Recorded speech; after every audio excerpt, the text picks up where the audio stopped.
Tak boleh nak habang sayang ni macam mana.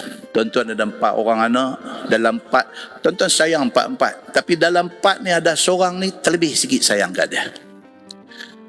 Satu benda yang kita tak tahu nak habang macam mana, tapi boleh rasa sayang. Bila kita sayang pada satu-satu orang, ataupun bila kita sayang pada satu-satu benda, kita akan jaga dia.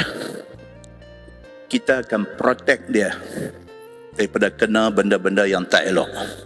Kita sayang.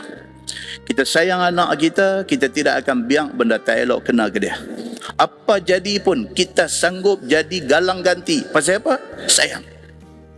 Maka sayang ni satu benda yang susah nak abang. Kita akan protect dia, kita akan jaga dia, bukan saja jaga fizikal dia, kita akan jaga dari segi mental dia, kita akan jaga dari segi perasaan dia, kita akan jaga semua. Pasal apa? Pasal sayang.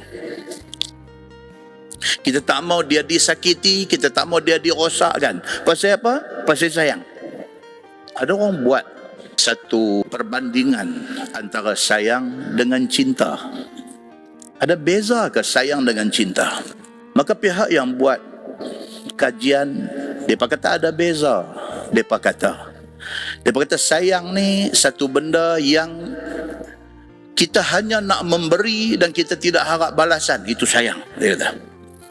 Kita sayang anak kita, kita habis duit dekat dia, kita habis segala-galanya, kita habis untuk dia. Kita sayang dia, kita tak harap dia bagi apa pun kat kita. Kata mereka ni. Tapi cinta ni dia kata kita harap balasan. Bila kita ada rasa cinta dekat satu orang, kita harap satu balasan mai daripada dia. Bila tak dapat balasan itu, kita kecewa.